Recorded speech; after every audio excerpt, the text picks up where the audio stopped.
don't have to tell you things are bad. Everybody knows things are bad. Everybody's out of work or scared of losing their job.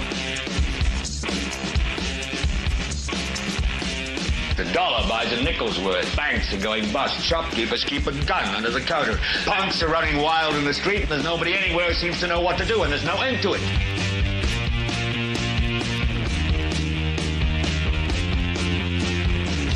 The air is unfit to breathe, and our food is unfit to eat. We sit watching our TVs while some local newscaster tells us that today we had 15 homicides and 63 violent crimes, as if that's the way it's supposed to be. We know things are bad, worse than bad. It's like everything everywhere is going crazy, so we don't go out anymore.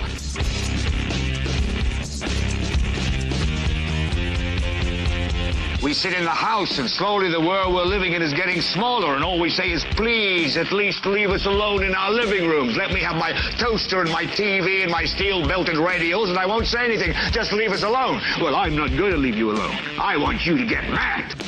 I don't want you to protest. I don't want you to riot. I don't want you to write to your congressman because I wouldn't know what to tell you to write. I don't know what to do about the depression and the inflation and the Russians and the crime in the street. All I know is that first, you've got to get mad. You've got to say, I'm a human being. God damn it. My life has value. So, I want you to get up now. I want all of you to get up out of your chairs. I want you to get up right now and go to the window, open it, and stick your head out and yell, I'm as mad as hell, and I'm not going to take this anymore. Well, ladies and gentlemen, it's exactly 24 hours since I talked to you last. And when we were talking last night, we went away thinking that when I saw you tonight, we would be the proud owners here in Delaware County of our very own Solar Ordinance. However, here we are 24 hours out from last night's episode. We are exactly 12 hours from the start this morning of the Delaware County Commissioners meeting.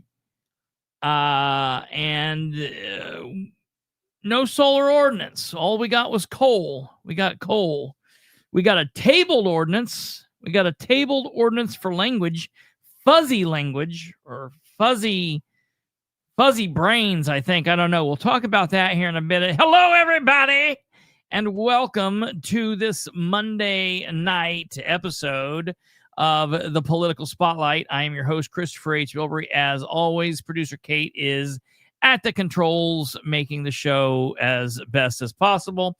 This is the 524th episode of this amazing political entertainment program that, you know, where we consider ourselves hard-boiled journalists, and we tell you all that we are journalists every night, every episode, between every segment. We pound it in your heads. Oh, of course we're not journalists. We've never said that, and we'll get to why I'm talking about that here in a bit. But we do have a couple of important topics to talk about tonight. We're going to be on the local front here at the first part of the show. We're going to be talking about some local politics. We're going to be talking about some Delaware County nonsense, as it always is. And then towards the end of the show, we're going to take a look at the State House. We're going to take a look at an elected official that we often have issues with, that we often have questions for, that has a long history of weirdness in the state of Indiana. And no, I'm not talking about Micah Beckwith. Yes, all those things fit, but I am currently at the moment talking about Diego Morales, the hardest working man at really not working, taking vacations and making it look like he's working. He's hard at work, making it look like he's working, not doing a damn thing. The Indiana Secretary of State, I got a bone to pick with him. we got some things that we're going to talk about here in a bit. So we've got a big show planned for you, and then we've got an admirer that we're going to look at, and so we're going to get to all of that. But before we get there, please, if you are so inclined, if you are one of our biggest, favoritist, most amazing listeners, which each and every one of you, of course, you fit that category, smash that like button. And of course, you are all subscribed. You know, subscribers out there in YouTube land, wherever you are on the internets, listening via audio podcast on what is it? The Political Spotlight at .fireside.fm or iTunes or Spotify, Stitcher, iHeartRadio. You can do the things there. You can subscribe there. You can like or follow, do all of that stuff. But on YouTube, we need you to smash that like button. Wherever you are, we need you to share the show. You can share the link on your social medias, on Twitter, on Facebook, on whatever other platform, TikTok or whatever you're on. Share the show with everyone you know. Help spread the word. If you're a YouTube person, from time to time, you might have to go toggle the subscribe button. You might have to unsubscribe, click, and then immediately resubscribe. Now, don't unsubscribe, walk away, and forget what you're doing.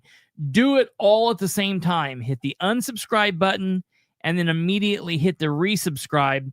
That way you can make sure that you're getting the notifications and everything is running through. You got to do that from time to time because YouTube likes playing tricks on people. If you're not watching, they will play a trick on you. So they won't let you know that we're live and things. Obviously, you guys know that we're live Sunday through Thursday, 5 nights a week at 9 p.m. And that's that. So first off, before we get into everything, I want to show you guys this. I was going to show you this last night, but I wasn't in the studio. I wasn't in the studio last night, so I was not able to show you guys this. I want to show you long time listeners. I mean, listeners from all the way back in the Perception is Reality days. If any of you remember that. I want everybody to know. I mean, I guess it probably is. This show that you're watching here is not Perception is Reality. It's not like I started Perception is Reality and then I turned Perception is Reality into the Bastards of Politics, and then I turned that into the Political Spotlight. I had a show. I still have the show. I still own it. It's not archived. I could go create the 198th episode for the Perception is Reality right now and drop it, and it would drop. It's not archived. So I didn't transform one show into the next. In my opinion, it's like having 3 different cars or 3 different girlfriends. You know, I had a girlfriend and it was well, and then that ended, and then I had another one and that was well, and then that ended, and then now I've got another. Perception is Reality was one thing. The Bastards of Politics is one thing, and the Political Spotlight is another thing. And Kate's right. Technically, the Bastards died and Spotlight was born. And now, I guess, yeah, it's all the same thing. It's all me. But you know, like when David Letterman went from NBC to CBS, and he went from the, you know, what was like the late show to like the Late Show, I consider those to be 2 different shows. You know, Tucker Carlson was on Fox News doing his thing.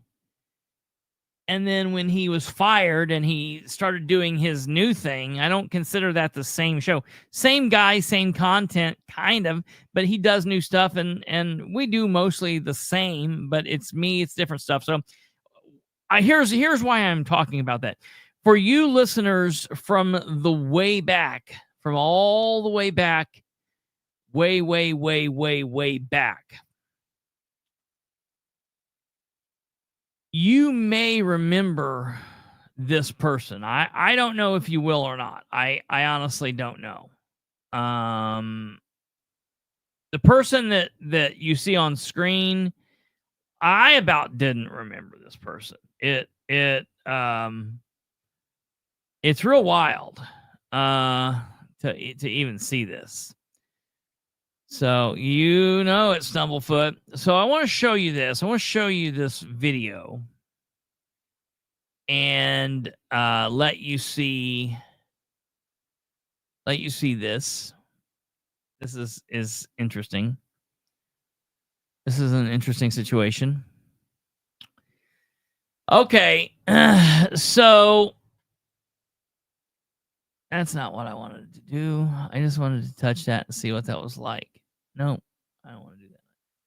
Yeah, that's weird. Okay, those things are basically useless. StreamYard, the duck, gave us some new. They're like giving us new things to play with every couple of days, but so far every single thing they've given us has been useless. I'm like, give us some actual cool toys, some things to look for. All right. Anyways, so I want you to look at this. This really breaks my heart. This guy really breaks my heart.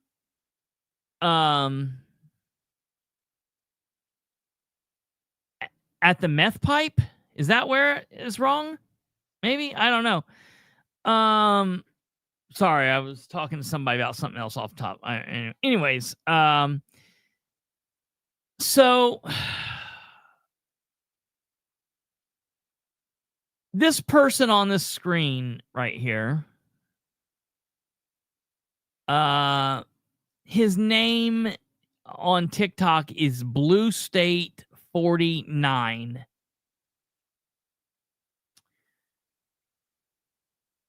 His real name is Barton Tweakers.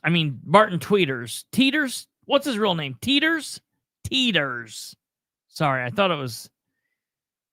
I got confused. I thought it was Barton Tweaker, but it's Barton Teeters. And he used to be normal. I don't know what happened to him. I don't know what happened to this guy. He used to be normal. I'm going to tell you, now, for those of you that remember all the way back when, I've actually had him on the show a time. I know I had him on Perception is Reality. Did we actually have him on the Bastards too? Did he come on?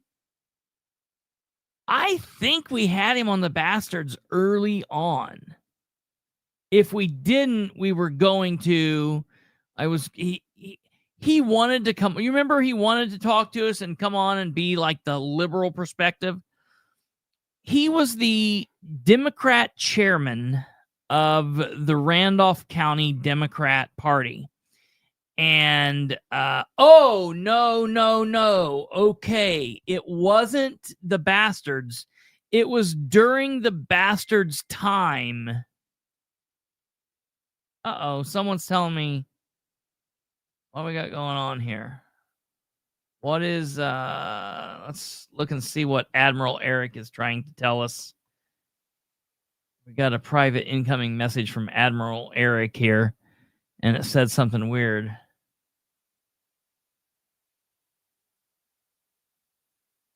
Okay, refresh it again, Eric. Hold on, I got to tell Eric to refresh it.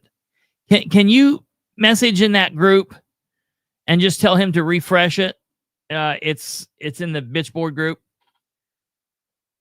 Sorry, Eric's telling us he can't get on. I had an issue with it too.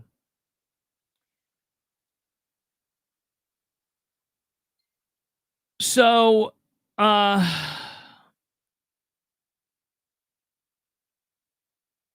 know what the deal was.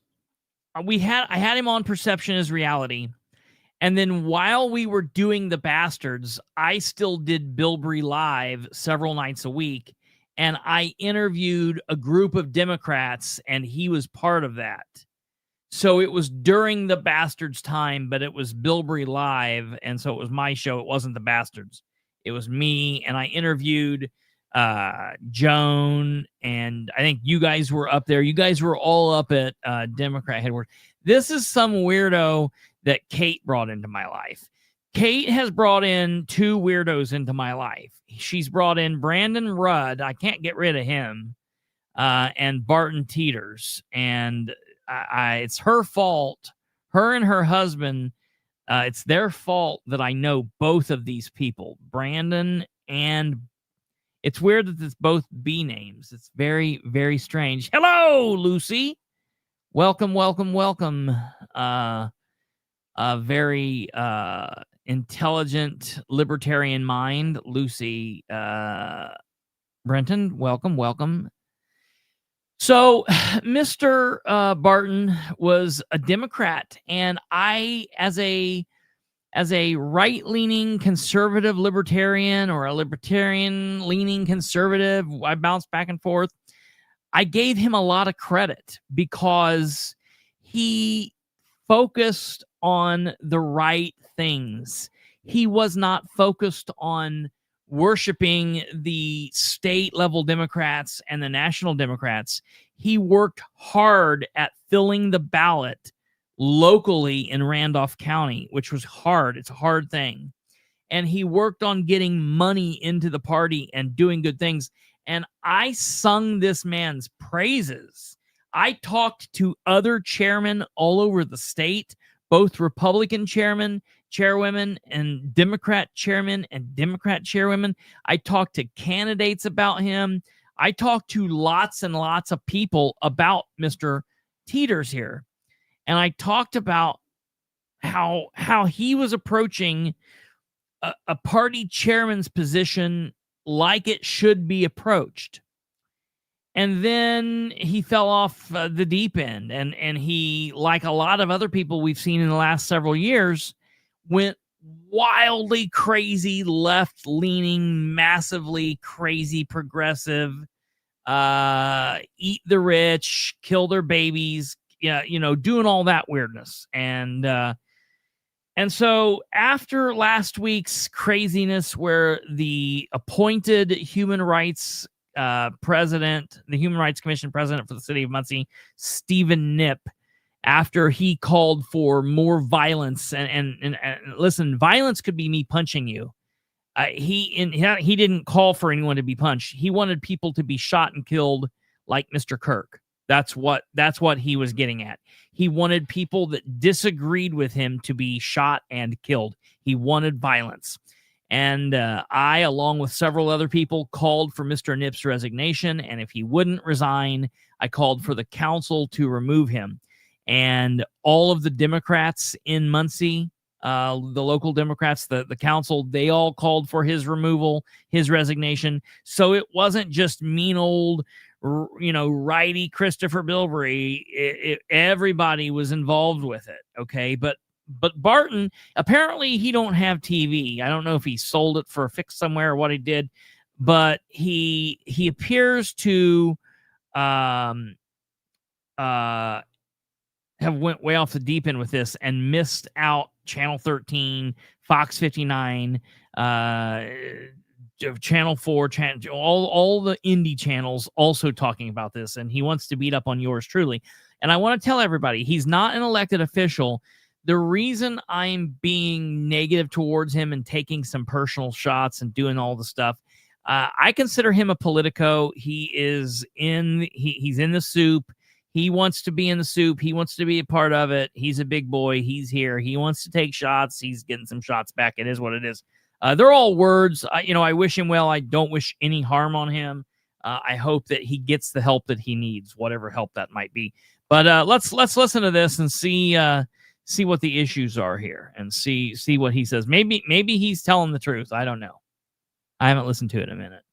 East Central Indiana, specifically Muncie, on the heels of the Charlie Kirk shooting and death. Violence is never necessary. Violence should not be used, especially in political circumstances. He did say some horrible. Okay. So I like what he said there. Violence is never necessary. It's never the answer. It shouldn't be used in political circumstances. Okay, I'm cool with that. Then he immediately should have issues with what his buddy Stephen Knipp said. Let's go on. This, especially in political circumstances. He did say some horrible things like this. I think it's worth it. I think it's worth to have a cost of. Oh wait, it's Charlie Kirk that's saying the horrible things. I thought he was talking about Stephen Knipp for a minute. All right, so it wasn't Stephen Knipp; it's Charlie Kirk. Let's hear the horrible things Stephen Kirk says, or Charlie Kirk says. Unfortunately, some gun deaths every single year, so that we can have the Second Amendment to protect our other God-given rights. However, listen, we've talked about that. That conversation is there's nuance to it. There's nuance to it. If you just clip it quickly there, you can make it say what you want it to say. If you go and you watch the bigger conversation, you kind of get the point. All right, let's hear this. A friend of mine made some comments on another friend's post with the sentiments pretty much that, he had it coming, like basically what he preached came back and bit him in the ass in the end. A friend of mine, they made some comments. He got exactly... Back up. He didn't just say, I think he got what he had coming to him. He lived away and he died away. No, he called for violence. If Stephen Knipp had just said, I think he got what was coming to him, I wouldn't have liked that, but I probably wouldn't have said anything about it. Him being on the Human Rights Commission, I probably still would have pushed a bit, but that's not the issue. And Mr. Barton here seems to have glossed over the fact that Stephen Knipp called for violence, calling for more people to be murdered. Okay? Called for more people to be murdered. Came back and bit him in the ass in the end. A friend of mine, they made some comments. He got exactly what he's been preaching his entire career for the past decade. Came right back to him. I mean, look at some of the things that he has said. So you're comparing abortion to the Holocaust? Absolutely, I am. In fact, it's worse. It's worse. Do you truly, in your heart of hearts, truly believe that this is a human being? This, without a doubt. Without a doubt? Yes. This is a dolphin fetus. Okay, I've listened to this so many times because I get what the guy was doing. The guy's like pulling the old bait and switch. You think this is a human being? And Charlie Kirk's like, yeah, without a doubt. And he's like, this is without a doubt. And he's like, this is an acorn. It's not a baby. It's a dolphin fetus, you asshole. It's not a baby.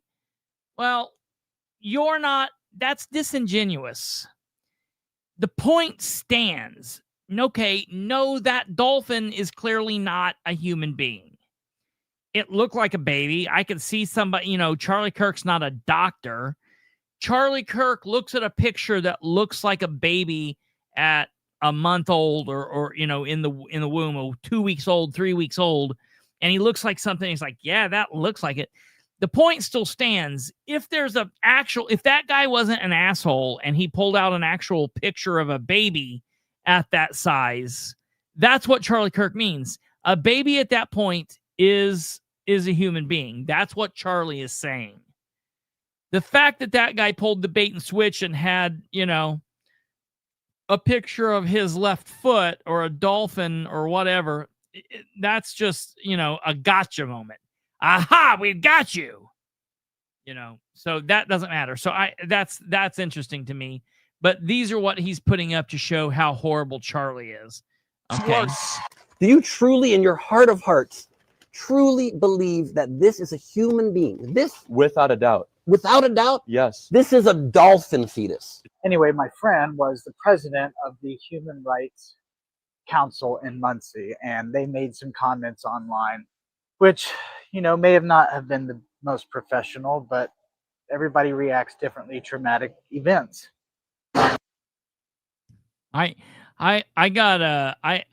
was hit in a car. I had a car accident where I was hit. I was stopped and I was hit at nearly 70 miles an hour, and I was pushed 193 feet off the roadway into oncoming traffic. I broke 3 ribs. I fractured my wrist, broke my nose, had a great big bash over my head, had a black eye for like, I don't know, 6 months. It was insane. And I had that traumatic incident, and I immediately got out and said, kill all the Mexicans. I just reacted crazy. I was in a traumatic incident, and I got out and I was like, kill a bunch of people. No, that doesn't happen. I understand people react crazy to trauma, but you don't say violent, stupid shit unless you're a trash human being. Okay. A reaction to a traumatic event, Kate says, saying he deserved it and more people need to die. A reaction to a traumatic trauma is upset or tears. Yeah, I mean, I've even been around people that say crazy things and then they're like, take it back or whatever. This guy didn't even take it back. When he resigned and he put out a statement that was like basically sorry, not sorry. So, he wasn't even like, hey, sorry, that was nuts. Like, man, maybe he even said something stupid. Then he's like, oh my God, I took it too far. That was wrong of me. I don't mean that. I would never hurt. That would have been made sense, but never did that because he didn't feel that way because he resigned because he really does hope more people are killed. That's what we need to understand. He's like a lot of other people. He really does hope more people are hurt. I have to think because that's what he said. All right.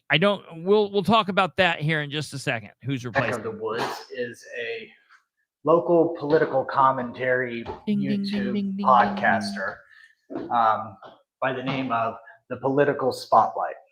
The Political Spotlight is made up of 3 contributors: Chris Bilbrey, Brandon Rudd, and Kate Thornburg.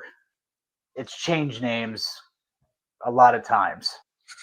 However, I do remember it's not changed names a lot of times. If you want to say this is the first show I've ever started, it was Perception is Reality.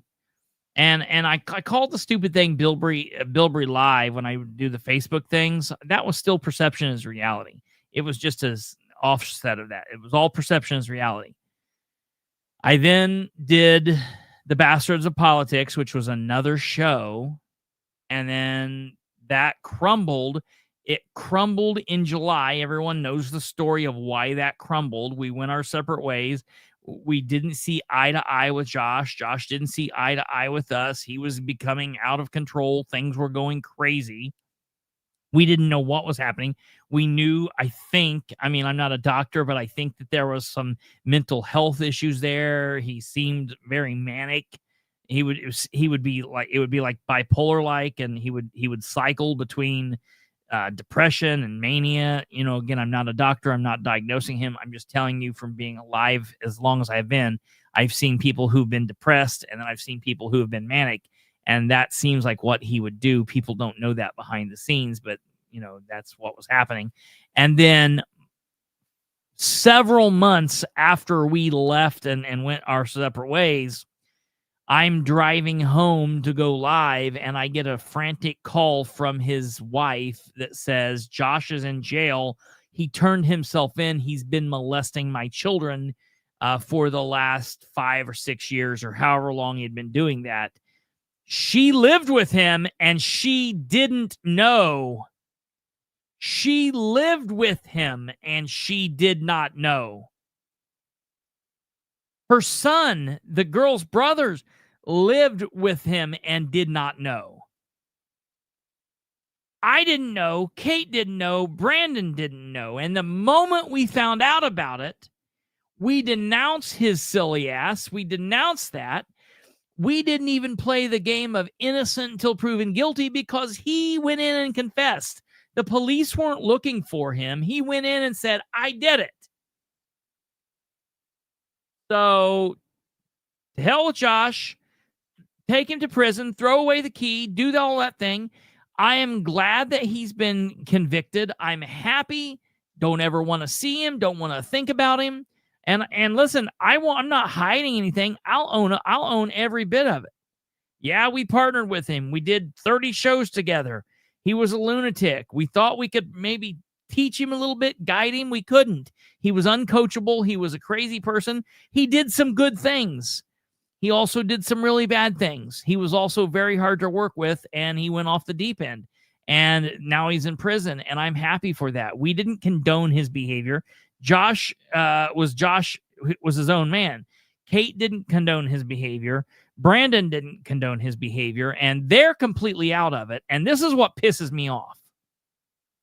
If Barton Teeters wants to call me out and wants to talk about me, leave Kate and Brandon out of it. They've got nothing to do with it. I drug Kate and Brandon along. To be perfectly honest with you, and I'm going to tell things out of school here, Kate and Brandon never cared for Josh. They never really liked Josh, never really got on with it. He was always really abrasive. And there were several times where Brandon's like, I'm probably going to stop doing the show.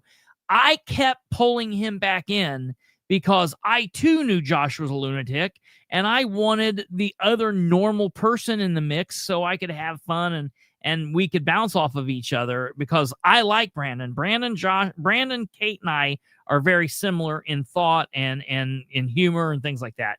Josh was the odd man out, and they didn't like him. I drugged them along. So, Bart, you need to shut the hell up about this as far as Kate and Brandon are concerned. Put that all on me. I was friends with the molester. I was friends with the pedophile. It was all me. It's all that. So this is the part that probably pisses me off the most because he's trying to damage because what he's trying to do is he's trying to damage us by saying that, and I'm not going to do that. So that's exactly right, Rachel. I have a very bad habit of picking up freaks. Look, we went from Josh to Catherine to Rachel. You know what I mean? It's like, dude, it just keeps getting worse and worse and worse. No. Everyone else is great. Josh is a psychopath. All right, back to Barton here. Look at this picture. This is great. Dude, you can't tell me that he's not floating in the clouds. This dude he's so high above you. All right, let's go. Above me, maybe.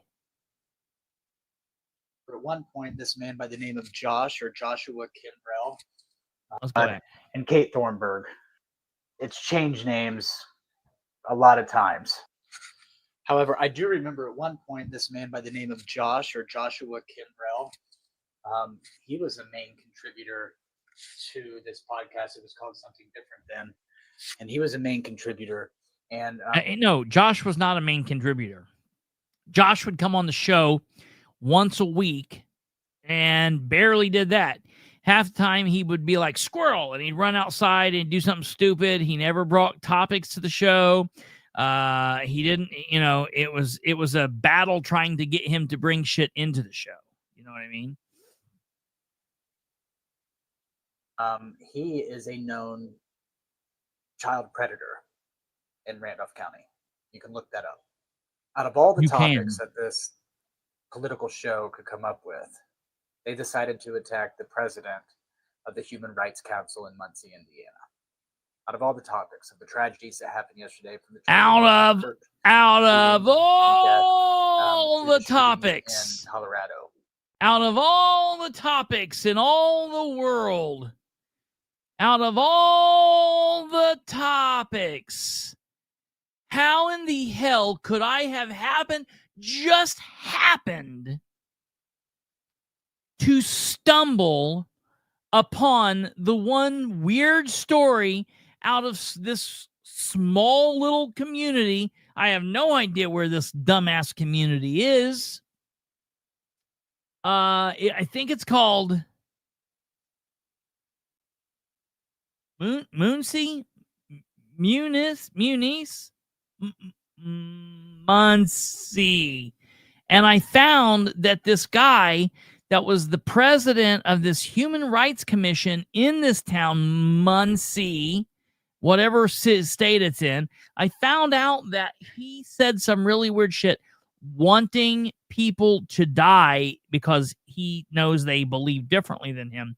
And I covered that story.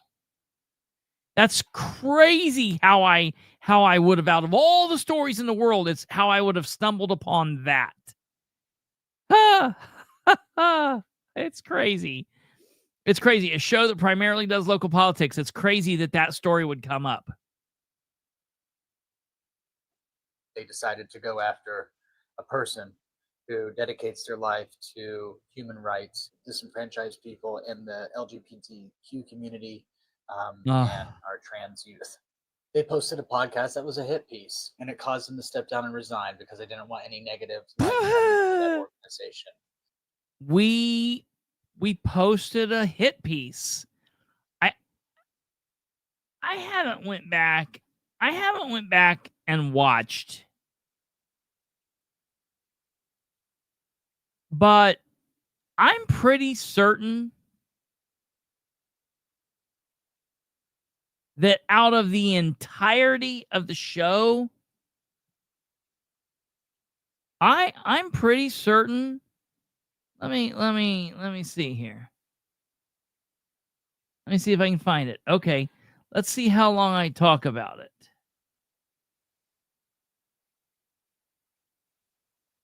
So 44:16.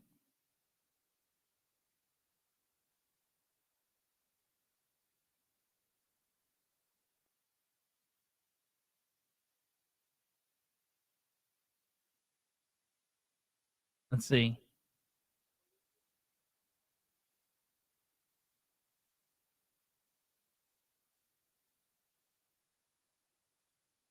I think we talked about it for 10 minutes. Or less. Out of a 1 hour and 40-minute podcast, I talked about it for 10 minutes. So we didn't make a political podcast hit piece. I covered it in passing. Okay, Barton? So let's get these things right. The political spotlight isn't real journalism. They don't care about the country. They say they do. We're not real journalism. Never claimed to be real journalism. Have never claimed to be real journalism. Never, ever, ever, ever, ever. I'm not a journalist. I'm not out here. I don't have the patience for the journalism stuff. I don't have the team. I don't have the overhead for what I wouldn't mind doing some journalism things. That's why sometimes we do stuff like that. But I always say, hey, it's coming from an opinion piece. Do you know in YouTube, if you go into like the meta stuff, it has you pick things? And number one is political commentary. The other is politics and news. I think the main one is politics and news. Then down below is political commentary, podcasting, and entertainment. Entertainment. This is entertainment. Because if I'm Walter Cronkite, that's boring. People are bored with things like that. You're not going to watch. I want to change. And moreover, I want to change your opinion. Yeah, Kate's exactly right. That is 100%. I couldn't do journalism because I cannot keep my opinion out of it. That's exactly right. That's the reason I am an opinion commentator. I have no problem with you calling me that. Call me that. If you think that's a slur or bad, if you want to say calling me entertainment is a slur, that's fine. I don't consider it that. care about the state. They say they do, but they don't, because they don't cover shit that actually matters, like this bullshit gerrymandering and the meeting in Washington, D.C. I talked about the gerrymandering shit. When something happens, we'll talk about it more. I told you that starting next year, we're going to cover the state a lot more and what's going on with that. I'm hoping that we don't go into gerrymandering. Listen to me. I will cover national, state, local, whatever. First of all, I think is interesting. Second of all, I think is matters to you people. And third of all, I think is possible to help get the message out and grow the channel, bring it in. It's not all about the clicks and views. It's about the information, getting the information to you. And if while doing that, we can grow the channel to help spread the message, hell yes. Yes.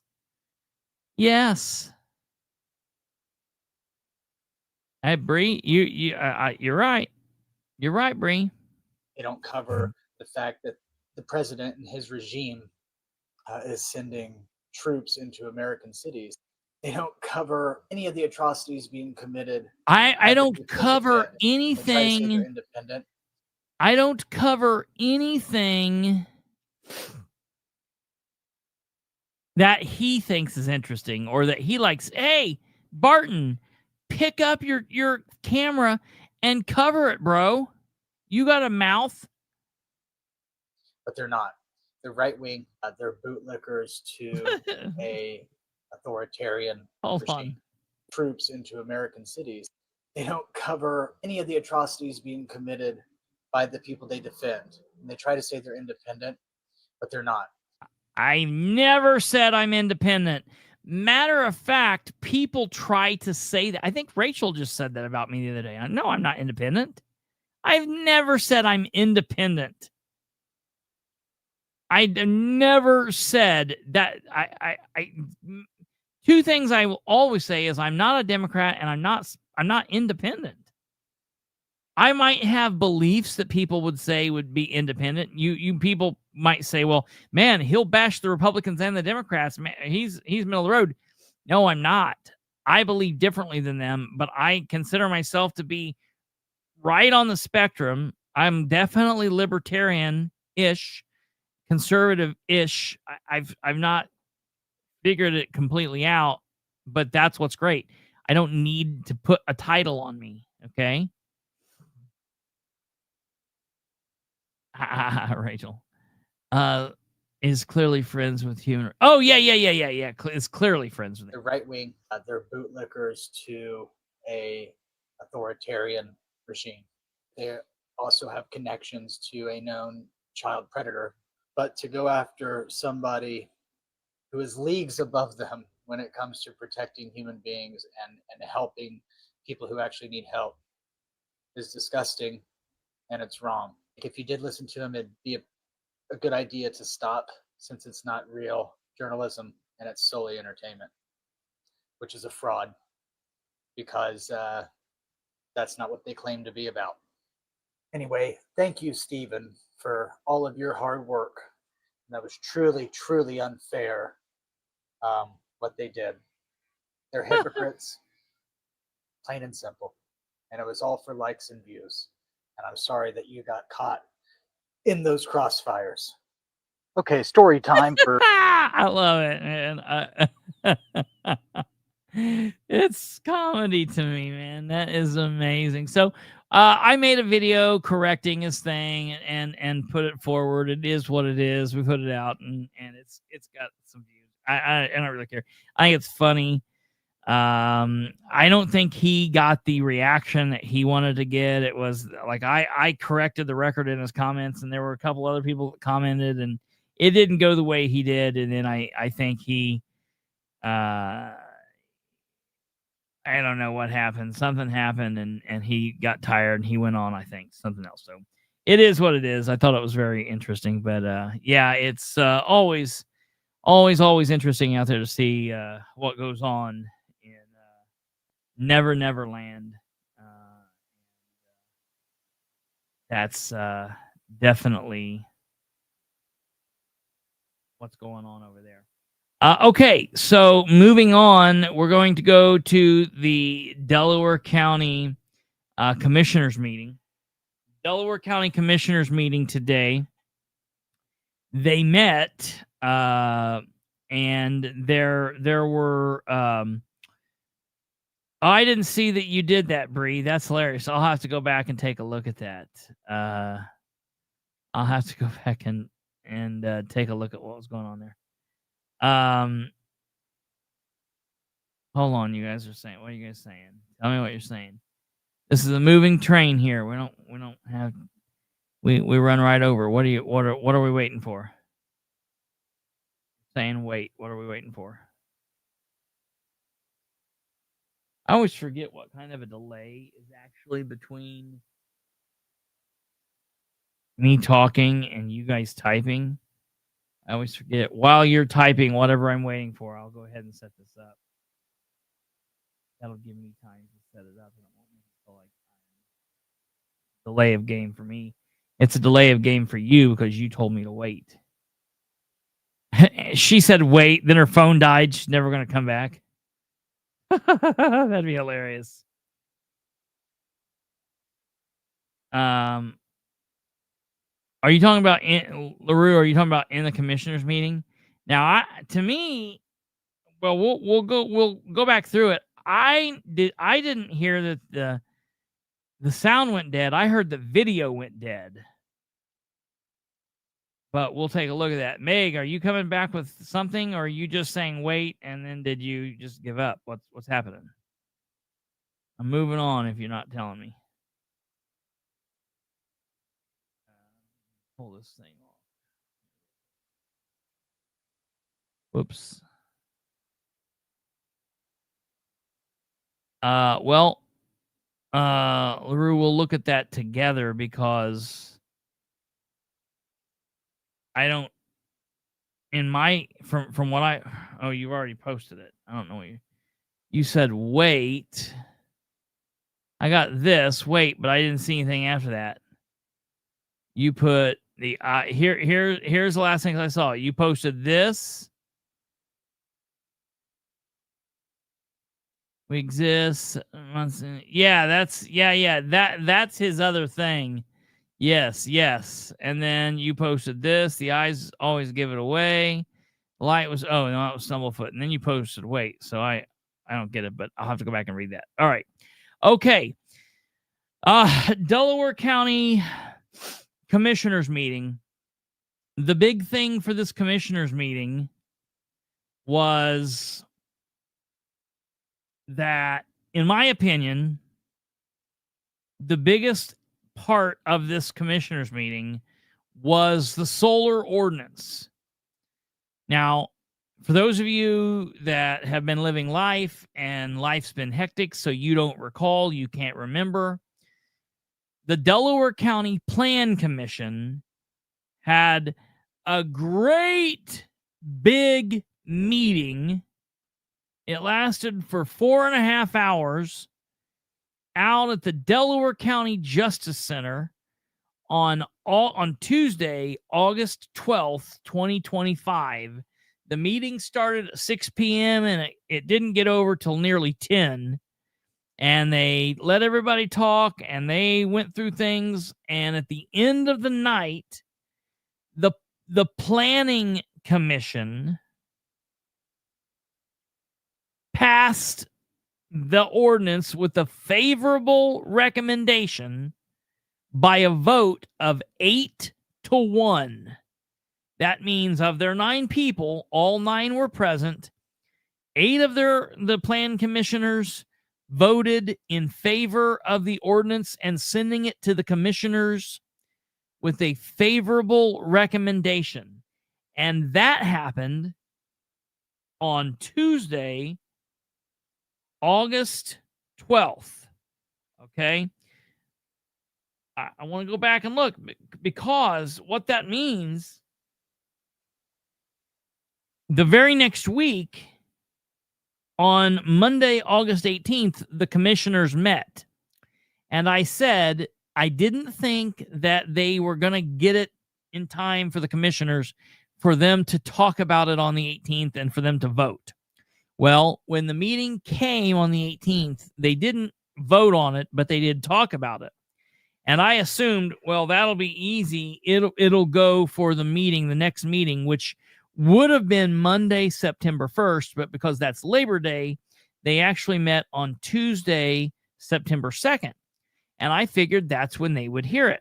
But they said, no, we don't want to hear it. Let's give it a whole month. Let's do it at the next meeting on Monday, September 15th. So from the 12th of August, they had it. The commissioners would have known. 2 of the commissioners are on the plan commission.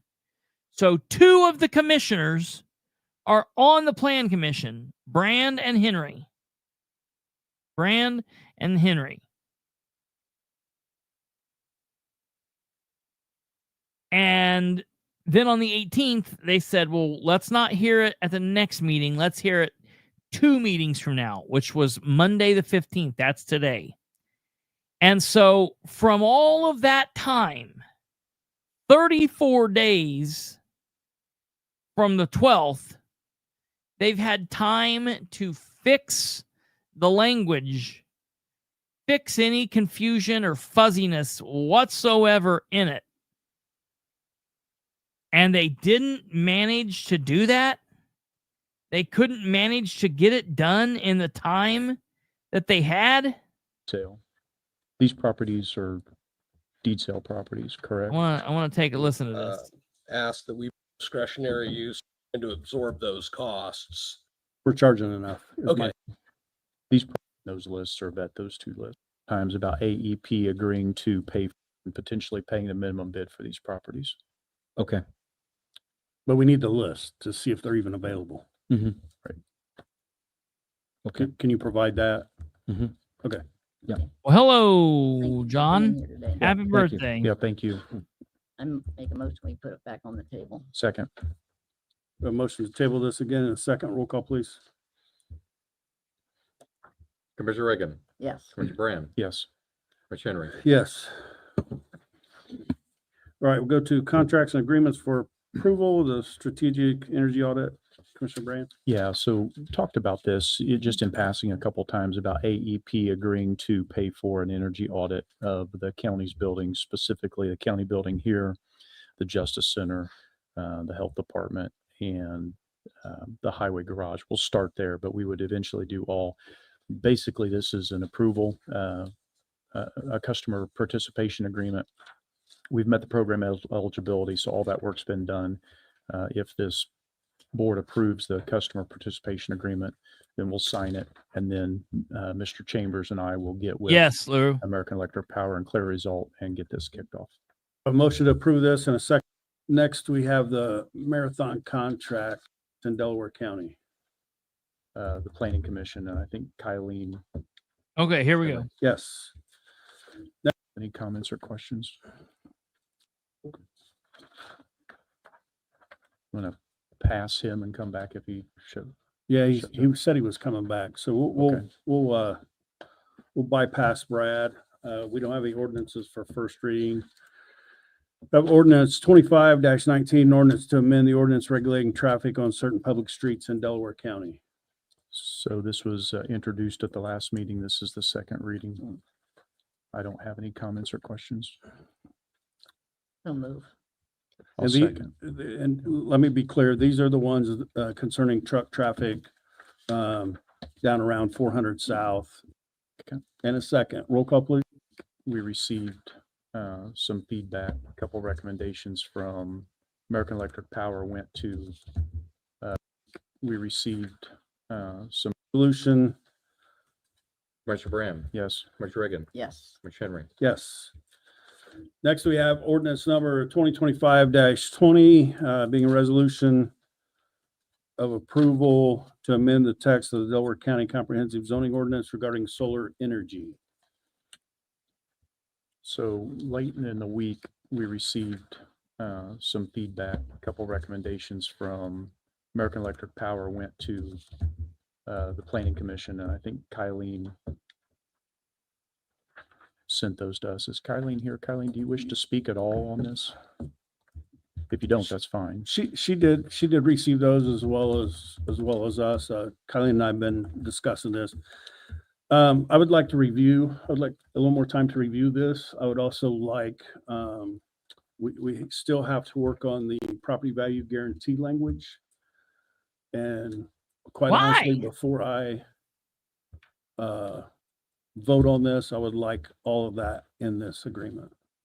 I would like some language cleared up.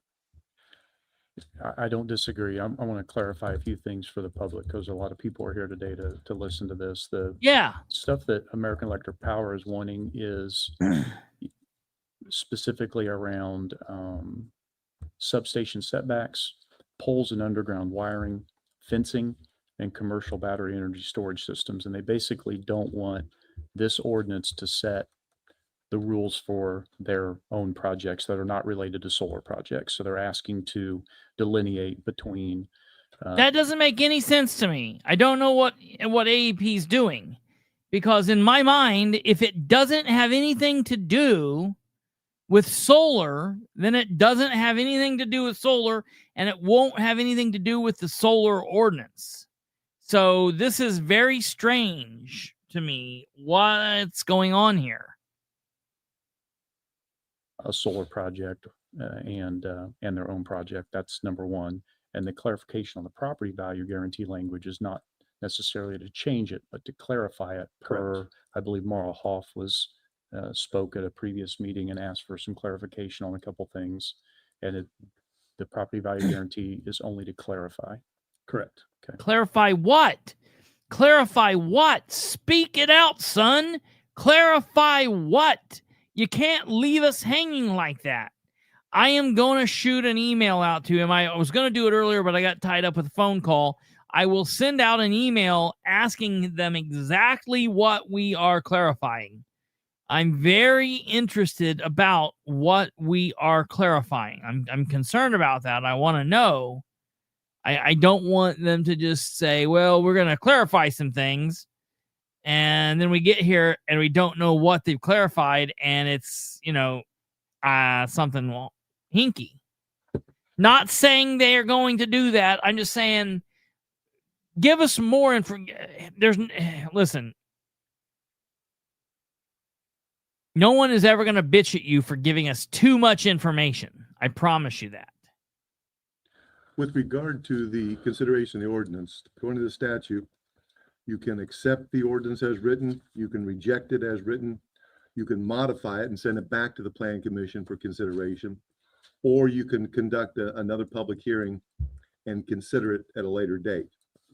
You have to do that within 90 days of the date that it was presented to you, which I think was September 5th, if I remember right.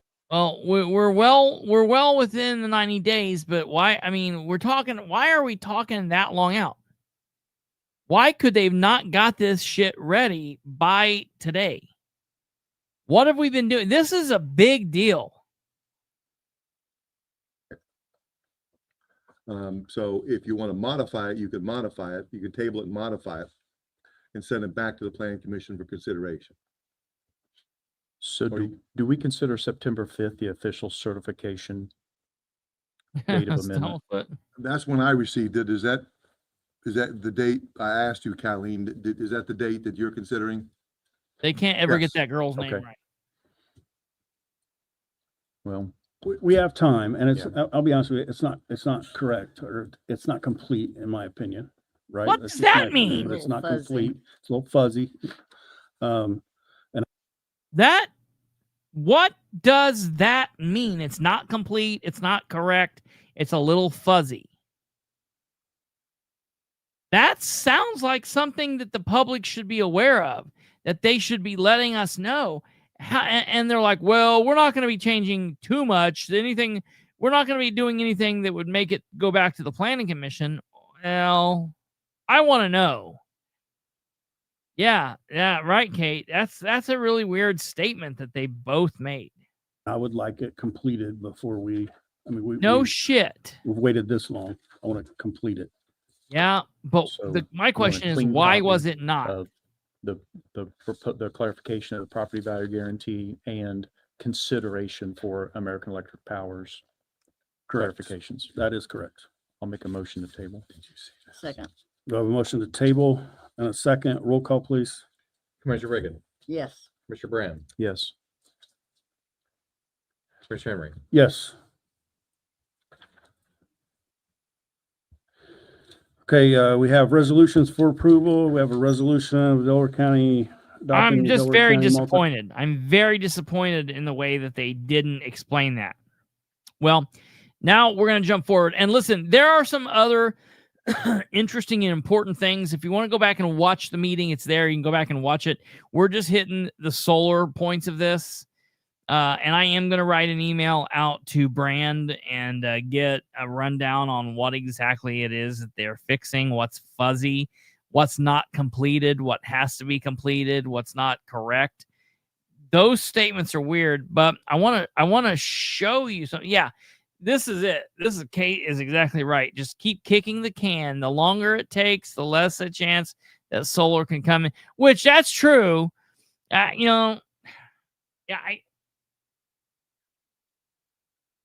want to know what I want to make sure that I just want to know what they're doing on the up and up. I guess technically you're right. That's the thing. But just very strange. Okay, I want to get to the public comment because I want you guys to hear this. Okay, so here we go. This is interesting to me. Thank you, Tommy. We'll start public comment. Please limit your comments to 3 minutes. John, will you keep time for me? And Robert Coaster, the first person that signed up. Listen to all this. Yes, thank you for your time. My name is Robert Kester. I live on West Burnell Drive here in Muncie. Regarding the solar ordinance, I had a general question which has to do with conflict of interest. I'm wondering about the complications of commissioners that might have family members that have farmland that is somehow influenced or affected by the proposed ordinance. And if in your role as a commissioner, you would be wise to recuse yourself from the vote. I'm also wondering if, with regard to the original task force that was created several years ago and the proposal that they brought forward, which was a compromise between advocates and objectors, that was set aside and totally rewritten by a member of the commission. And so I'm wondering if that creates a conflict of interest on that person's part, because if they're the author of the document, do they not have a conflict of interest voting on it, particularly if they also sit on the planning commission? So it's just a question I'm raising. It seems like there is conflict of interest. Thank you. It's not in my family. Not in my family. Next is Cheryl Swingley.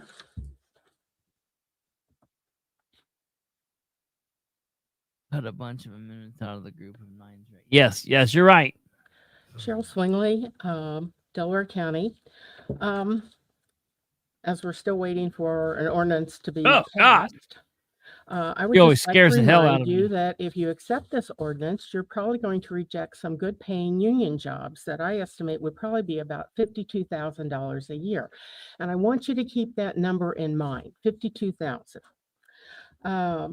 And you're also getting ready to turn down business from a major industry, and that's the utility solar industry. We want jobs in Delaware County, and I used your favorite tool, AI, this morning, and our jobs are declining in Delaware County, according to AI. So I don't know what we're going to do about that when we're turning down a major industry. Seems short-sighted. Right, Kate. In addition to jobs, I'd like to see good paying jobs. And the kind of jobs that we've attracted are like hotel jobs and those kinds of things. And they pay maybe $10, $15 an hour. that, that's $20,000 to $25,000 a year. It's hard to live. I don't even know how people live on that. Again, $52,000. I have from a resource, and Jim Mogul called this to our attention. I'm not sure. Delaware County is 5th from the bottom. So which of Marta's ordinances are the proponents talking about? I mean, I think it's that first one. I think it's the first one that she put forward. In Indiana, for median household income, $45,910. That's our average wage in Delaware County. Randolph County, which I know you hate to hear about, is number 33. Their average income is $53,300. It's not that they hate to hear about it. It's just comparing apples and oranges. $22. They have a slightly higher, more than $100,000 income, 16.4. We have 16. Not significantly. There's no significance really to that. We're pretty equal there. And our household earning less than $15,000 is 16%. She just gets up here and babbles so long. And 11%. They finally get the hook, and that was in 2020. So I don't know what's happened since then. Let's see. Finally, we want people to move here, according to the Albany Town Hall meeting. Well, it's not happening. Even though we had an increase, we still had more people leave. So we're still down like more than 200 people. And as of July 2024, Delaware County ranked 77th out of 92 Indiana counties for population growth.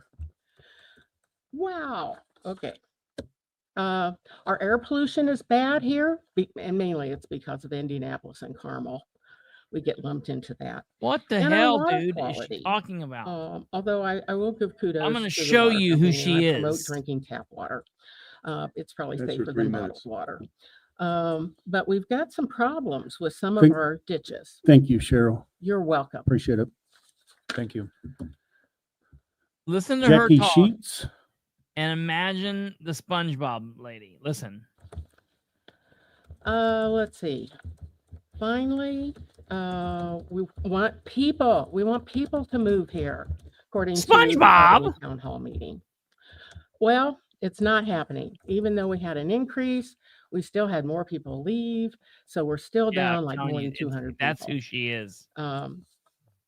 And as of July 2024, Delaware County ranked 77th out of 92 Indiana counties for population growth. Residents of Delaware County to make up the shortfall.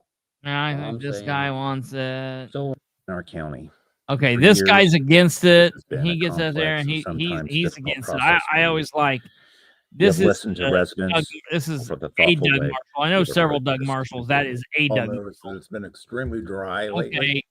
Okay. Joe Russell gets up and talks about the fire ban. They consider doing that. We get this person. This is ordinance today in order to clarify it. And I also want to comment on a couple of things at the Albany Town Hall. I'll tell you who this person is. You want to know. I'm on it tonight. Here we go. Mr. Brand raised the home rule issue. And so in Indiana, just to clarify, we have a home rule statute that grants counties power for any purpose not expressly prohibited by the Constitution or statute or granted to another entity. However, this power is still subject to state law, and a county cannot create ordinances that conflict with state regulations, such as those for planning and zoning. Mr. Brand, however, is correct in saying that the legislation establishing the criteria for solar-ready counties does not mandate counties adopt those criteria, and that without the funding that could have been a carrot for adopting. There you go. There's nothing to require that our ordinance meet those criteria, except perhaps good sense. Comment.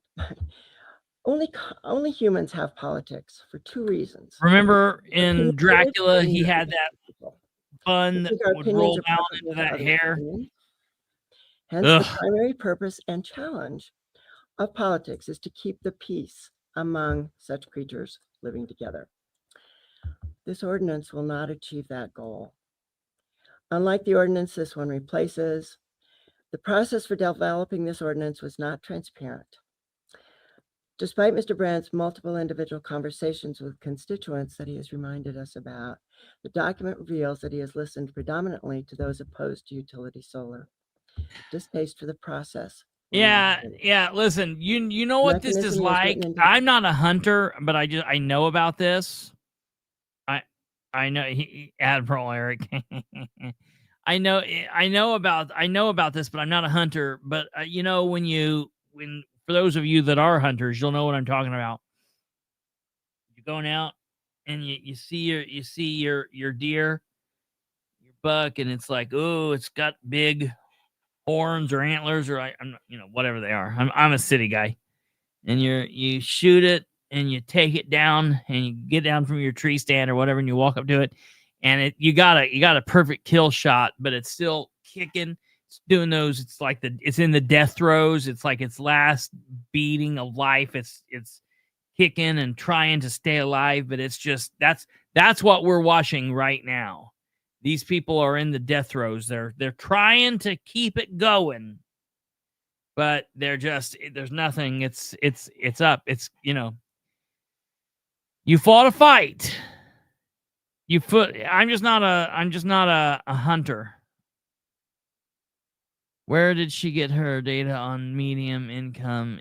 I'm in the NIH site, and those numbers she's saying are up. That's interesting, Kate, because these people are supposed to be learned individuals, high above us, high society, people. Establishing the criteria for solar-ready counties does not mandate counties adopt those criteria, and that without the funding that could have been a carrot for adopting the state standards, there's nothing to require that our ordinance meet those criteria, except perhaps good sense. Comment. It looks like she's been only crying. Humans have politics for two reasons. We are opinionated and we are egotistical. Listen, what does she say here? Listen to this.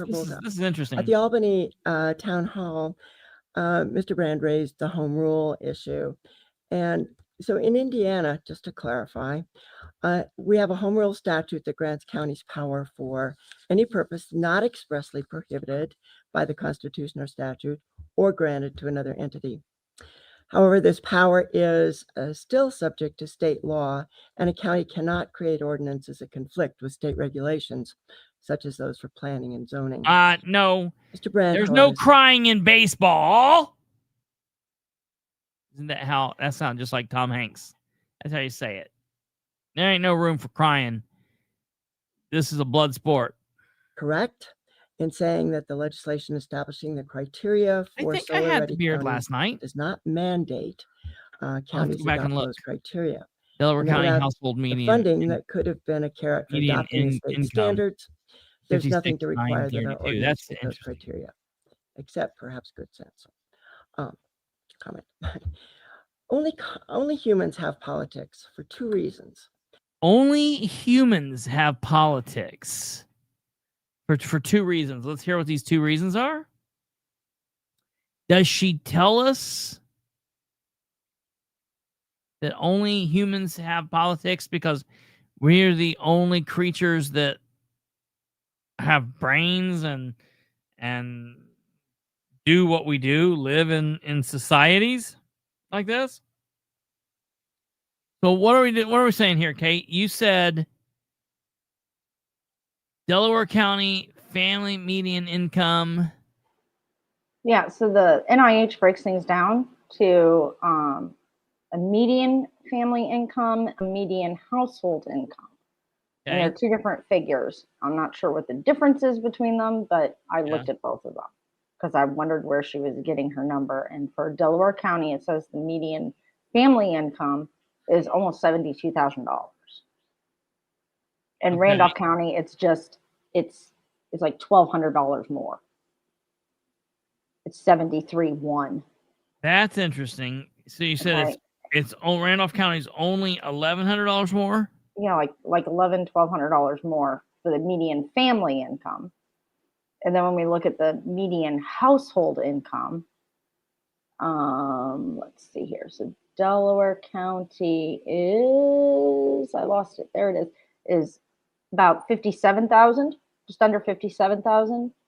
And where's Randolph? And Randolph's about 4,000 more than 61,000. And that's median household income. As I said, I'm not sure what the difference between the two is, but I'm in the NIH. So Okay. I'm not on like some random, I'm on a federal website looking at this. Sure. Yeah, that's good. Because this is the ecosystem of health disparities and minority health resources. It's just showing income. It's showing the social, economic, and cultural environment. And I have it set for all races, including Hispanic and Latino, for all ages and all sexes. So just so everybody knows, I'm not like cherry picking anything to make it, it's only the white people or only the black people. To try to throw any numbers off of anything. It's all races, all genders, all ages. That's how we are around here. Well, yeah. All races, all time, all people, whatever you said. All genders. And I did put the link in there so you can check and look that I'm not pulling crap out of my butt. Yeah. It's just there's a site that I was on. So I'm not sure where she got those numbers from, but the NIH stuff was published on. You know what? I will this year. I will send her, because I have her email too. I will send her an email and I will ask her to send that to me. Yeah. I would be interested to know. I'd like to know where she got it from. I'll see if I can NIH get that. has way different information. We're talking almost $10,000 difference. We used to be kind of friendly, but I think she's seen a couple. You pissed her off too. Well, I think specifically comparing her because to you're not a journalist. Dracula. What? Because you're not a journalist. Yeah, I'm not a journalist. those lefties. You notice who it seems like, who I'm sad that we've not seen in a minute is Tweety Bird. I think we really broke Tweety Bird the other night. Well, hopefully she'll take some time and relax, take a mental health break. Tweety Bird, if you're here watching, just not talking, we love you, but it is what it is. When you're being very insular and refusing to even consider anything you're saying, it's kind of hard not to get kind of snarky with you. I'm sorry. How can, right? There's no give. I feel like I'm a pretty giving person. Here's the deal. I don't know if the dude in the corner is a dude or a dudette. I don't really know what the deal is there. I am so sorry to whoever that is. And it doesn't matter. He can be, she can be whatever they can be whatever they are. It does not bother me. But whoever this person is in the corner is pretty comical to watch. We are opinionated and we are egotistical. So these are the only two the two reasons that people have politics, because we are opinionated and egotistical. That's it. I figured if Tweety was in here, she would have popped up when I just said that. I don't think she is. I think she left. We think our opinions are preferable to others' opinions. Hence the no other species had a leadership structure or ways to choose leaders among such creatures living together. This ordinance will not achieve that goal. Unlike the ordinance this one replaces, the process for developing this ordinance was not transparent. Despite Mr. Brandt's multiple individual conversations with constituents that he has reminded us about, the document reveals that he has listened predominantly to those opposed to utility solar. Distaste for the process will not abate. The mechanism he has written into the ordinance to negotiate setbacks, claiming that they will be reduced to 100 feet through neighborly negotiations simply sets up for perpetuating bad feelings. I don't know if that's true. Setting a reasonable 250. I think that there are animals that get rid of other animals. You don't think that happens? Hell. Setback at the outset. I might not know the difference between deer horns or antlers, but I think there are animals that definitely.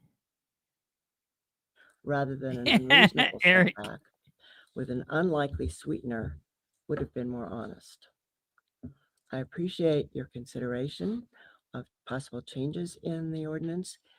And I'd like to know, with what you're asking be done on it now, will it go back to the Planning Commission before it comes back to you? I don't expect it to go back to the planning commission. That's not my intent. No. I hope not. Okay. Even though that was requested by an attorney representing a company at the last meeting, they recommended / asked if it go back to the planning commission. But why would I he don't even expect say that'll that? happen. So any changes that you're making are going to be simply clarifying and even what AEP asked for. So They that said that. the changes are not substantial enough to take it back. Clarifying. No, the I'm property interested in value what that will guarantee be. language that was articulated by Mara Hoff and considering the changes from AEP. Stubblefoot.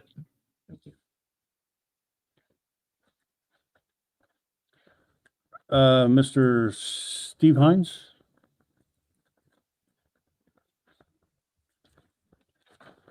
Morning, Commissioner. Stephen Hines, 2706 South Gum Avenue, Muncie. Few things I want to talk about. So the comment about Randolph County having higher incomes, well, they don't have a big city, and a lot of people actually drive from Randolph County to Muncie or Delaware County. This for their guy is job. obviously anti-solar. He does his thing. all those He's a things, good I think. speaker. I always like him. Really They good. wrap that up. It is what it is. So if you want to go back and watch the full meeting, it's worth a watch. There are some other important things to talk about there. Very interesting. I just want them to get this damn ordinance voted on. Let's go. Let's go already. Please get her done. It sounds like I hope they have it. So I think he says, let's listen to what he says here right at the end, because I think that there's something happens. Around here, there is one List, and I think and Jenna will get that. He's the president of the Delaware County Fire Chiefs Association. It's you guys. Okay. Thank you, sir. You're welcome. Okay.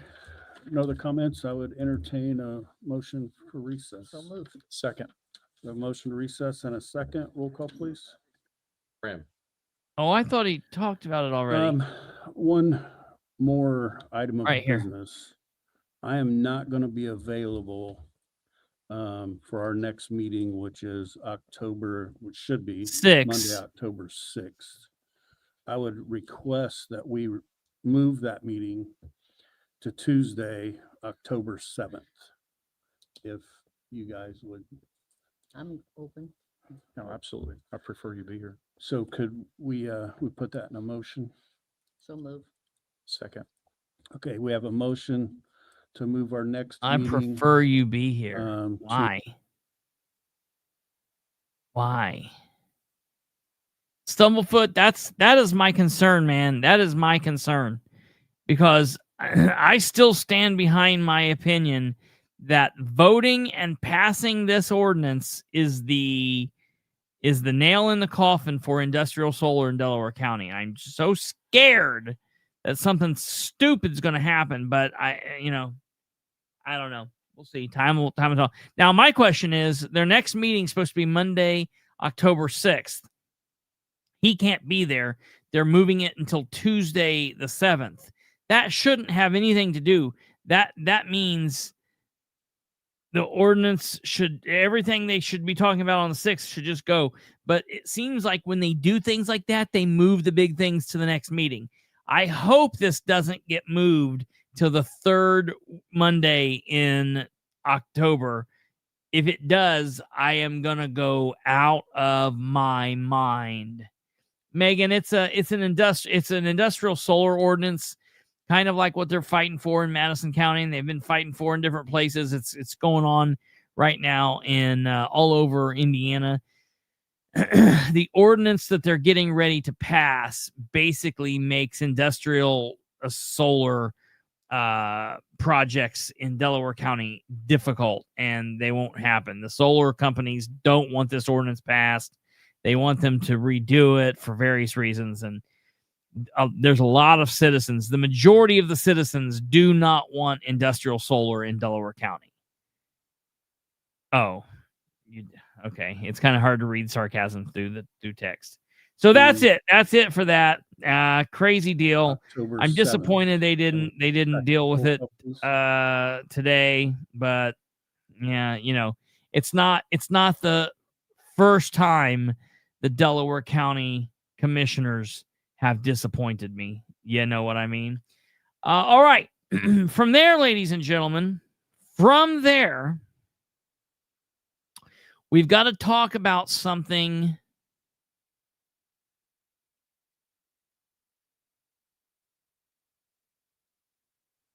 that's, I don't know, man. With the duty cycle of the batteries they use, I hope they're planning for disposal in 10 or 15 years. Yeah. No, I think they're talking about like 30 years at least. I don't understand why they'll charge us regular. All right, well, yeah, that's a big thing at the state level right now. They're talking about all of the utility prices and everything. So this come down just 2 days ago. Everybody's favorite, moving out of Delaware County. We're moving out of Delaware County now. Sorry, let me get this off. I thought I did this once. Guess I didn't. What is happening here?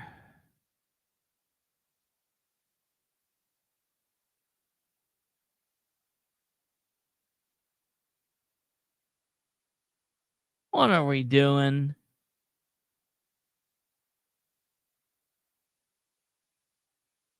Hold on, stand by. Why can't I get rid of this? There we go. I don't know what was happening. Let me ask you people something.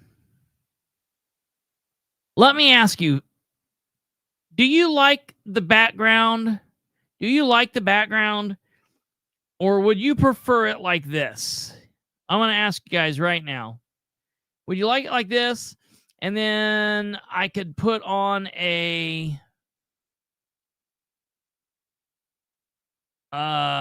logo in the corner. Would you like it like this, biggie size with no logo?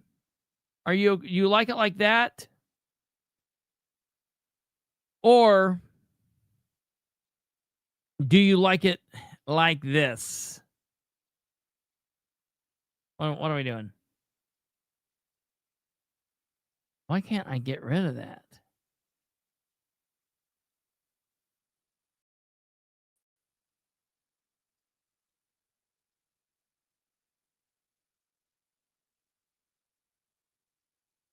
What is going on? There we go. I don't know what the hell's going on. So which way do you guys prefer it?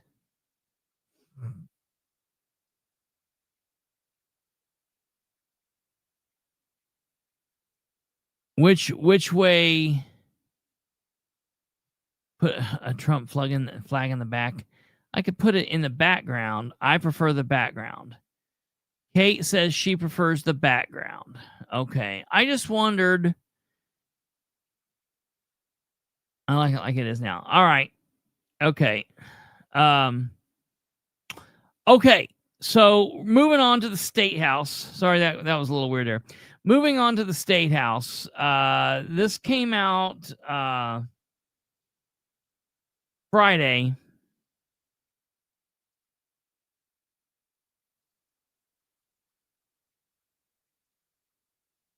We are organized right here. See it? Everything's organized.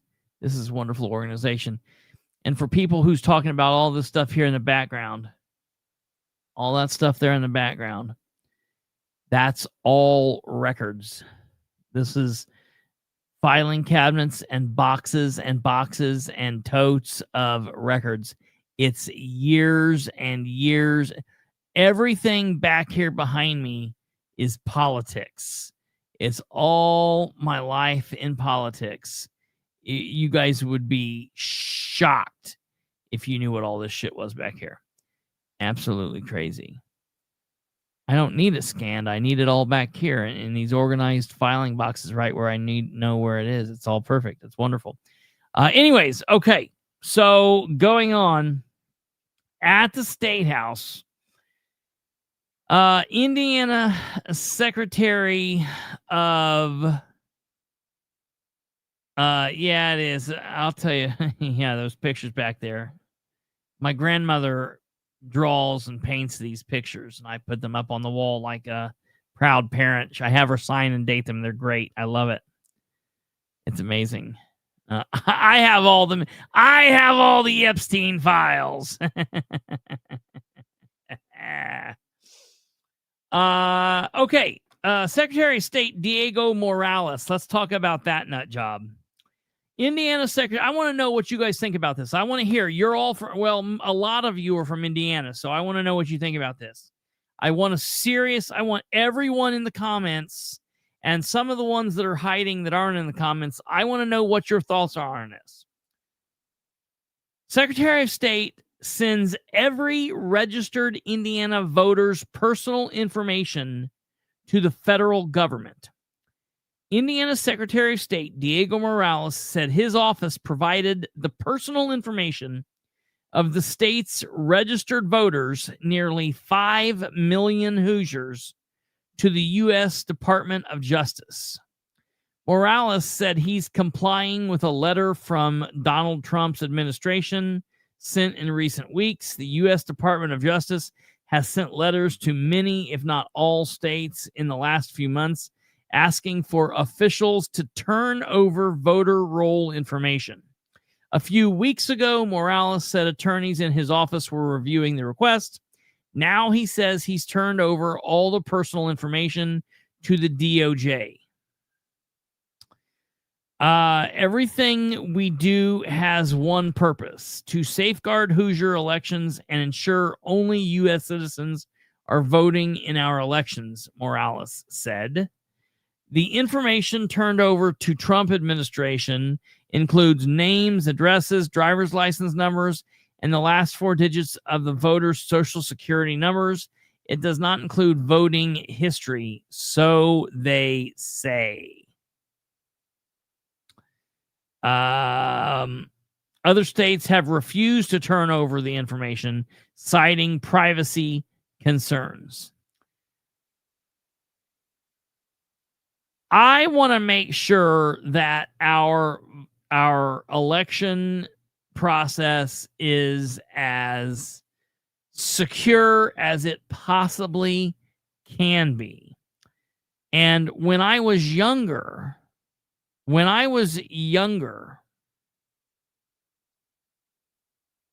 I always thought the way that things would be better is if we had one voting system nationally and everybody did the exact same thing. But then I got to thinking, wait a minute, that's not a good thing, because that's how you could get in and really screw with things. The fact that each state is in charge of its own voting system and its own voting process, to me, makes it safer. It's the whole idea of you can't kill all of us type of a thought. Like, you know, you might be able to do something wonky over here in New York or in California or Las Vegas, you know, Arizona, Nevada, but you can't get us all. And so I realized the idea of all the states having their own system, running their own system. It made sense to me. Are you asking which states are doing which states are doing what? Let's see here. U.S. Department of Justice officials will seek voting and election information from all 50 states, according to a national group that includes many top state election officials. The department has sent letters to at least 9 states in recent months asking for information related to voter list maintenance in the states under the National Voter Registration Act and Help America Vote Act. Several letters also request state voter registration lists, prompting concern among what it says some Democrats and voting rights activists about how the department, under the control of President Donald Trump, plans to use the data. And let's be clear here. Donald Trump's not always going to be president. A Republican is not always going to have the White House. The Republicans have the White House right now. And yeah, I can see, look, I don't trust any politician that much. I don't want them having I want them to have as little information as possible, Republican or Democrat.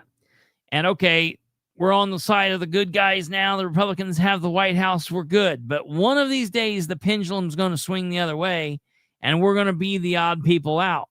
And when that happens, do we want those people having this information, controlling this information, and, you know, doing whatever? Can they, you know, stop us from being able to vote? Can something funky happen? You know, I don't, that's real kind of tinfoil hat stuff. I just am not a big fan of all of that happening. When you go and you have a problem in your county, and you go to the election board and the election board screws shit up, or they don't do it the right way, and you want to go to a higher power and they tell you, sorry, there's nothing you can do. The election board is the god of your county's elections. There is nothing above the election board. I'm like, okay, then the state doesn't need all this shit, and the federal government doesn't need all of this. Let my local elections be ran through the local people, and that'll be that. You don't need all this information at the state level and at the federal level. Let my local people. You're telling me I can't take a problem to you, and you can't step in at the state level and say, hey, some crazy stuff's going on in this county at the election level, and, you know, we better step in. If you're telling me that the election board being made up of, you know, Pete Drum and Rick and now Brandon Murphy, if you're telling me that those people, not Brandon Murphy, Dan Gibson, Pete Drum, and Rick Spangler, then if that's the end all be all, then, you know, Trump can piss off with wanting my stuff. What happened to Trump and his smaller government stance? It's so tiring. I get so tired of just all the craziness. And look, I don't trust Diego Morales. Diego Morales has been one screw up after the next. You know, how do we know that he's not compiling all of this information and selling it to, I don't know, some Mexican cartel or somebody over in wherever he's been on vacation at, India or whatever? Like, you know, him and Raju were over there doing the whole visa program thing. What if they're going to give the Indian person my information and let them come over, and that person's now Kristopher Bilbrey? And, you know, voila, just like that.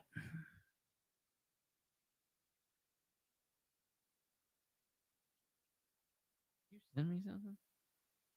Uh-oh.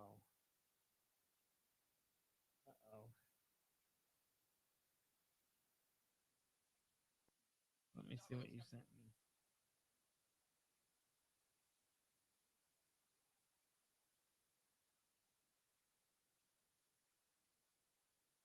What is this?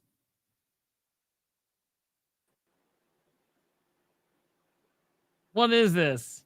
I'm so sorry. My dad sends me strange things, and he Yes. always does it late at night. And that's what he sent me. He said that's a T-shirt that I need to get.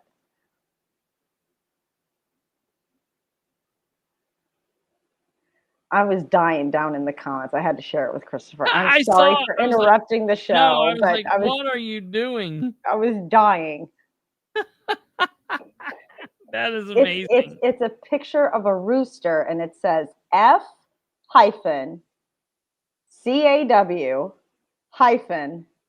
and it's got this lady in the background reading it. Cough. And I'm sorry. It just That's a Kate shirt. it tickled my soul. That's Sorry. a Kate shirt if I've ever seen one. Yeah, you definitely need one of those shirts. We might be able to understand Bilbrey with an Indian accent. Yes. I do have you probably can't see it here, but I do have this little dot here. It's like a mole. My dad had one right here too. My dad had one, and I've got one right here. So, and you can tell how dark complected I am. Like I'm so white you can basically see through me. I'm basically translucent. So yeah, man, I don't know. I'm gonna be following this. This is something that's just happening. A citizen sued. Indiana citizen sues over access to voter list. The Indiana citizen filed suit Tuesday against the Indiana Secretary of State and Attorney General seeking a list of more than 585,000 registered Hoosier voters sent to the federal government to verify citizenship status. The office has refused to provide it. The Citizen is a nonprofit news outlet operated by the Indiana Citizen Education Foundation, Inc. Reporter Marilyn Odendala requested the list in October of 2024 after Secretary of State Diego Morales and Attorney General Todd Rokita issued a news release about the request. The letter addressed the U.S. Citizenship and Immigration Service Director Yor Jadora asked the agency to use its person-centric query service to verify a list of names and date of birth. The list of 585,774 includes those who registered without an Indiana driver's license number or social security number or who live overseas. Indiana has 4.8 million residents registered to vote, so the letter invited scrutiny of about 12% on the rolls. According to the lawsuit, Rokita's office denied the record request in December of last year on behalf of both offices. The reporter then filed a complaint with the then Indiana Public Access Counselor Luke Britt, who ruled in February that the denial was improper based on the law as plainly written. In March, the statewide office holders sent a letter disagreeing with the ruling, but offered to allow the Citizen limited public access consisting of in-person inspection and the ability to make only a handwritten transcription of the records. You can't do that. You can't do that. These people are going to make me issue the same record request and fight the same fight. I'm not okay with that. That's nuts. The Citizen objected to the rules, but tried to schedule a time to review the list in July. Rokita and Morales asked the new access counselor, Jennifer Ruby, to reconsider the complaint and withdrew their offer. What the hell? There has been no further contact between the parties, according to the lawsuit. The Secretary of State's office told the Citizen it has identified about 1,600 registered voters as potential non-citizen based on information from the Bureau of Motor Vehicles and the vendor overseeing the statewide voter registration system. Also, the office said it has utilized the SAVE system to verify citizenship status of some Hoosiers. Messages seeking comment from both Rokita and Morales were not immediately returned. Well, of course not. That's the same thing, the same way that Rokita and Morales does all of this shit. So I'll definitely be following this lawsuit, and we will be following this and see what goes on. And I will be following what's going on with the information being turned over to the federal government, and I will let you guys know what others have to say about it, and if more people are raising a stink or they're just saying, screw it, it is what it is. Everybody gets complacent saying, well, Trump's in office, so everything's good. Yeah, but one of these days he won't be. You know, it is what it is. You know, that's the nature of the game. We might be the ones in power now, but that's not going to last. So people need to remember that. I don't know. Okay. Before we go, I've got one last comment I want to make. One last statement we're going to put forward. This came forward, and I wanted to be sure and let everybody know about it. Because I feel as if it is important. So back several episodes ago, I don't even know how long ago. I'll go back and try to find out here real quick. When was it? Man, so it was more than 50 episodes ago.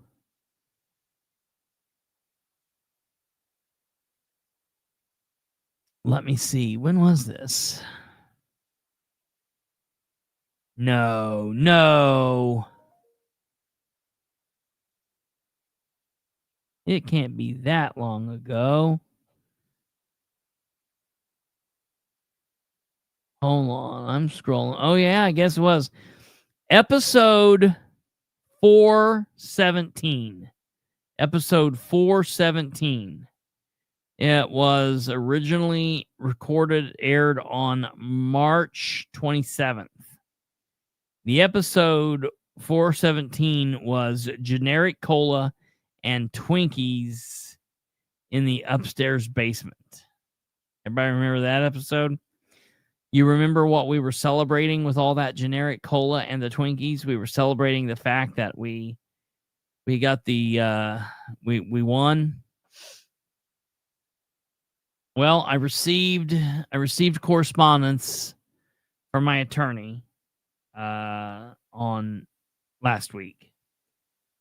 And it came via U.S. certified mail. And I'm going to read this to you. Reference our case and settlement check.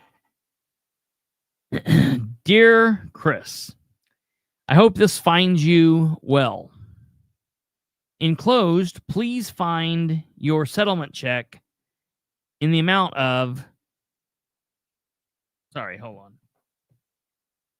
Pull this up here. Please find your settlement check in the amount of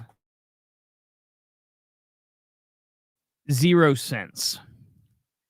This resolves our litigation, which is now being dismissed. Please do remember that our settlement agreement contains a confidentiality provision preventing you from disclosing the amount of the settlement to persons other than those identified in the agreement. Given that our litigation is at an end, I will now be closing our file with our office. Congratulations once again on a fantastic result. It is always a big deal when someone stands up to vindicate their rights, and you should be extremely proud for having done so. In fact, your case is among the first social media cases to be resolved following the Supreme Court wading into the issue, and aside from everything else, it's never easy to go first. Of course, please do not hesitate to reach out to me directly if we can ever be of assistance in the future. Until then, I wish you all the best. Very truly yours, Gavin M. Rose, attorney at law. So, I'm actually kind of sad. I'm really sad. I love Gavin. I love conversating with Gavin and our back and forth. And so I sent him an email and asked him to call me this week. He said he'd call me sometime this week. I want to talk to him, and I'm just going to let him know that, number one, I'm going to just still call and bother him from time to time because I like talking to him, and I want to continue giving him updates on the sheriff, because he got to the point where he liked hearing the sheriff's adventures, we'll call them. And then I also want to let him know that I'm quite certain that he and I will be working together again in the future. I mean, listen, I'm gonna be really honest. I always, for the majority of my life, said I hate people that sue people. I hate people that sue people. People that are sue happy and all that. I just don't like litigation. I don't like people that do that. And I just never in my life, I was like, I am never going to sue anybody for any reason ever. That's so stupid. That, like, you know, it is what it is. And I remember when I got arrested in Winchester for speaking in that meeting, I was very good friends with the elected prosecutor in Randolph County, David Dowley. And we were like next corner neighbors. So like my house was right here and I couldn't see his house from where I was because of this building in front. But if that building would have been gone, he would have been like catty corner from me. And I used to go over to his house once a week, and I would communicate with him about things going on in Winchester, Randolph County. After every Winchester City Council meeting, I would go to the meeting. I would then go home and I would do a video. And then after the video got over, I would walk over to Dave's house. And it got weird because, like, I would walk over and I would knock on the door and I would see him and his wife sitting on the couch watching me on the video because there was a delay. And so by the time I'd get over there, they would still be watching the video, and I would knock on the door and they would let me in and they would be like, "Oh, we're just finishing your video." And then I would go over there and debrief with him, and I talked. Well, when I got arrested for speaking in the meeting for disorderly conduct, I knew it. I didn't want to put him in a bad spot talking to him. So what I did was I wrote an email to his wife and I said, "Hello, I'm writing this to you, so I'm not having contact because prosecutors cannot have contact with a defendant or a possible defendant without their attorney. It would not be a good thing." And so I said, "Hey, I'm sorry that this happened. I feel like I've let you down. I feel so embarrassed. I want you to know that I'm not going to come to your house while this is going on. And I'm so sorry." And whatever. I said, I value our friendship. And when this is over, when I am either, if you guys decide to file charges on me and I go through it and I fight it, once I've fought it and I've either been found guilty or I win, I will not bother you until then. Or if you decide not to file charges, I won't. And I said, I won't even be the first person to reach out. If you want to continue a friendship after this is resolved, you will have to be the person that reaches out because I don't want to put you in a weird spot. And I sent that and I said, you don't have to send anything back. I will just wait. And it was the longest, like 3 weeks of my life. Dave got the case. he felt that he needed, because he was involved with it. He had told the mayor at the time, Sean Byram, that he felt that Sean had committed fraud. And so he thought that he was too heavily involved in it. So he was going to turn it over to a special prosecutor. And after 3 weeks, on December 26th of 2017, the special prosecutor sent me a 4-page document telling me that he was declining filing charges with prejudice, meaning it could never be picked back up ever again. And he said that it was an unlawful, unjust arrest, yada, yada, yada, and whatever. And I didn't even more make it home than Dave was coming to my porch and saying, hey, come over to my house. We got to talk. And so I was like, okay. So he's like, man, he's like, I've been dying to hear, what's been going on, yada, yada, yada. And I was like, well, and he's like, what did your attorney say? And I was like, what do you mean? I was like, I didn't hire an attorney. I was going to wait to see if I was going to be filed charges. He's like, no, you're federal attorney. And I was like, my federal attorney for what? And he was like, for the lawsuit. And I was like, what lawsuit? And he was like, you're suing Winchester, aren't you? And I was like, no, I'm not doing that. And he said, dude, you need to get an attorney. You need to go see an attorney. Matter of fact, he told me if I didn't go see an attorney, he would be disappointed in me. And I went to go see an attorney, and in pretty quick fashion, we filed a lawsuit, and I was involved in a federal civil rights violation case against Winchester and a bunch of elected officials and police officers and fire department and the attorneys over there and everything. And that ran 2 years, and it was a pain in the ass, and there was ups and downs, and it turned out victorious. I was happy and everything went well. We got out of that, and that was ended, and I got the settlement and everything happened in April of 2019. And I was like, yes, I'm done. Everything's over. And then June, all the shit happened from April to June in 2019. And somehow I found myself in another federal civil rights lawsuit. I'm like, how in the hell did this happen? And that lasted for about 2.5 years.